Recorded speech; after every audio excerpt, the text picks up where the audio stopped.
નમસ્કાર. પ્રભુના ચરણોમાં વંદન. આપણી કોલેજનો સેકન્ડ ટર્મનું તમારું પણ સેમિસ્ટર બદલાયું. 1 વાળા 2માં આવ્યા, 3 વાળા 4માં ગયા, 5 વાળા 6માં ગયા. તો આજે પહેલો કાર્યક્રમ છે NSS પછીનો. તો આ કાર્યક્રમમાં ઉપસ્થિત મારા વાઇસ પ્રિન્સિપલ ભાઈ શ્રી હિતેશભાઈ,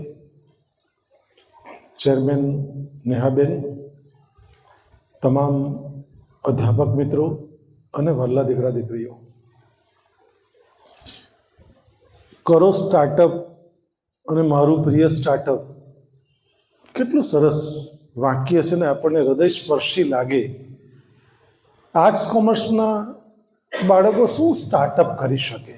ઘણીવાર પ્રશ્ન તમને એ પણ થતો હશે, કારણ કે તમારી જે અંદર માનસિકતા માતા પિતા અને શિક્ષકો દ્વારા અને સગા વહાલા દ્વારા જે ભરેલી છે ને, એ અત્યંત ખોટી છે. આ પહેલાં જ હું ક્લિયર કરી દઉં કે જે સારો વિદ્યાર્થી હશે તે સાયન્સમાં જાય, થોડોક ઉતરતો હોય તે કોમર્સમાં જાય, અને જે કંઈ જ નહીં હોય તે આર્ટ્સમાં જાય.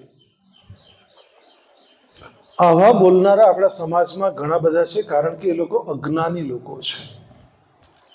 કદાચ આપણા ઘરવાળા હોય ને તો પણ 1001% અજ્ઞાની છે. એનું કારણ છે એ લોકોને ખ્યાલ નથી કે શિક્ષણ તમે કોઈ પણ પ્રવાહનું લો, પણ તમારામાં બેસ્ટ સ્કિલ હોવી અતિ અનિવાર્ય છે. Amitabh Bachchan at the age of 84-85 कौन बनेगा करोड़पतिમાં 5 કરોડ રૂપિયાની ફી લે છે પર એપિસોડ. 5 કરોડ પર એપિસોડની વાત કરું છું. કપિલ શર્મા 5 લાખ રૂપિયા પર એપિસોડ લે છે. કપિલ શર્મા કેટલું ભણે ને ઇંગ્લિશ પણ નથી આવડતું, પણ એ ટ્રાય કરે છે. દરેક વખત તમે જો મજાકમાં બી ટ્રાય કરે છે. તમે ધારો તે કરી શકો. હું તો સ્વામી વિવેકાનંદની ભાષામાં કહું છું, ધારો તે કરી શકો. અમર્યાદિત વસ્તુ તમે કરવા માટે પૂર્ણપણે સક્ષમ છો, કારણ કે મા બાપ દ્વારા કુદરતે બનાવેલું ઉત્તમ સર્જન એટલે મારા ગાયડા કોલેજના તમામ બચ્ચાઓ છો. આ પૂર્ણ સભાનતાથી બોલી રહ્યો છું. તમે ધારો તે કરી શકો છો. મતલબ શું છે? હું તમને 1-2 ઉદાહરણ આપીને સમજાવું તો કદાચ તમને મારી વાતમાં થોડી શ્રદ્ધા બેસશે. એક તિલક મહેતા કરીને છોકરો, હા હું જે બોલું છું તમે ઇન્ટરનેટ ઉપર ગૂગલ બાબામાં અથવા તો યુટ્યુબ પર ચેક કરી શકો છો. તિલક મહેતા જે છોકરો માત્ર 13 વર્ષનો 9મા ધોરણમાં ભણતો છોકરો, મુંબઈનો, મૂળ ગુજરાતનો પણ મુંબઈમાં સ્થિત થયેલો. એક દિવસે પપ્પાની ઓફિસે ગયો. પપ્પાને કહ્યું કે પપ્પા મારે મેથેમેટિક્સની બુક હું ભૂલી ગયો છે, મારે જોઈએ છે. ઘર એમનું દૂર હતું. તો કે મંગાઈ આપોને કોઈ મોકલો, કે બધા દીકરા કામમાં છે, હમણાં કોઈ માણસ જઈ શકે એમ નથી. એને વિચારે કે પપ્પા કુરિયરથી મંગાવી લઈએ તો હમણાં આવી જશે. તો કે ના દીકરા, કુરિયરથી મંગાવતા 350 રૂપિયા લેશે ને, આવતીકાલે આવશે, આજે નહીં આવી શકે. તો એ છોકરાને બેઠા ક્રિએટિવ થિંકિંગ એટલે જેને સર્જનાત્મક વિચાર કહેવાય છે, વિચારણા કહેવાય છે, એ વિચાર આવ્યો કે પપ્પા એવું હું સ્ટાર્ટઅપ કરી શકું કે જેમાં 40 રૂપિયામાં સેમ ડે કલાકમાં માણસ આપે ને 1 કલાકમાં મુંબઈના કોઈ પણ ભાગમાં ડિલિવરી થઈ જાય.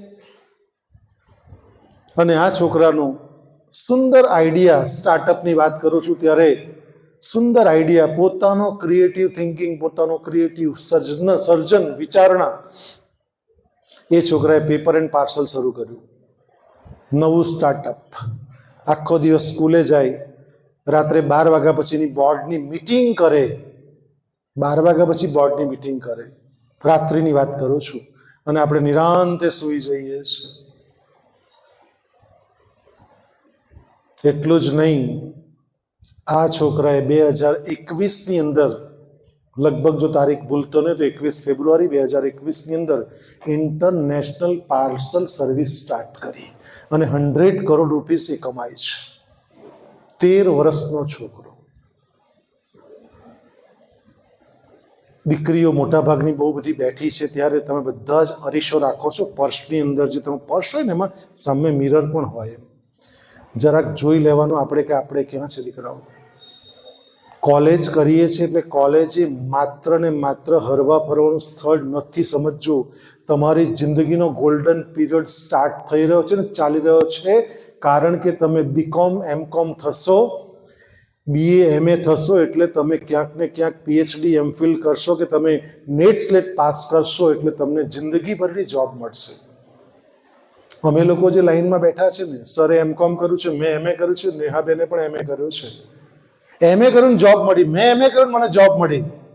આજે હેન્સમ સેલર સાથે 34 વર્ષથી કામ કરું છું. તો તમે આજે આવતીકાલે એમએ કરો, તમે જોબ લો, અધરવાઇઝ તો તમે પોતાનો ઇનોવેશન કે સ્ટાર્ટઅપ શરૂ કરો. યાર તમે ધારો તે કરી શકો છો, પણ આપણે તો ધારવાનું ખબર નહીં. શિક્ષકો દ્વારા, મા બાપ દ્વારા તો મીંડું મૂકી દીધું છે કે તમારે કંઈ વિચારવાનું જ નહીં. વિચારશે લોકો જ તમારા માટે. કેટલા સુધી બીપીએલ રહીશું, એપીએલ ક્યારે થઈશું મને સમજાતું નથી. 13 વર્ષનો છોકરો એપીએલ છે. બીજું એક ઉદાહરણ આપી દઉં. બિહારનો છોકરો સૂર્યાંશ 56 કંપનીનો સીઈઓ છે. 13 વર્ષનો સૂર્યાંશ 56 કંપનીનો. તમે સ્ટાર્ટઅપની વાત કરો, સ્ટાર્ટઅપ પોતે કર્યો અને બધી જ કંપની ટોપ લેવલની કંપનીઓ છે. અને સૂર્યાંશે તો એલન મસ્કને પાછળ છોડ્યો છે, વિશ્વમાં 10મું સ્થાન પ્રાપ્ત કર્યું છે. શું વાત કરો છો યાર? બિહારનો છોકરો, નામ સાથે કહું છું, યુટ્યુબ પર વિડીયો તમે જોઈ લેજો. 18 કલાક કામ કરે છે. આપણે 4-5 કલાક મોબાઈલમાં કાઢી નાખીએ છીએ. આ સ્ટાર્ટઅપ એટલે તમારું સ્ટાર્ટઅપ નહીં, તમને અંદરથી જગાવવાનું સ્ટાર્ટઅપ અને નેહાબેને વિષય મૂક્યો છે.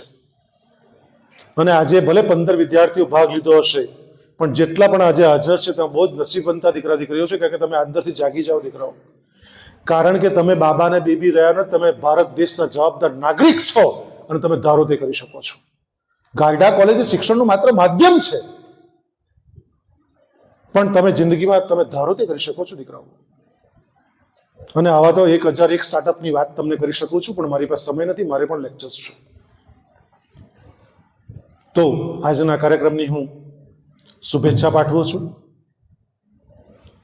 15 દીકરા દીકરીઓ જે ભાગ લીધો છે, 1, 2, 3 નંબર આપવો એક સિસ્ટમના ભાગરૂપે આપવો પડે છે. બાકી તમે બધા જ વિનર્સ છો. કારણ કે બોલવું ને એક કળા છે, ઇઝ અ આર્ટ.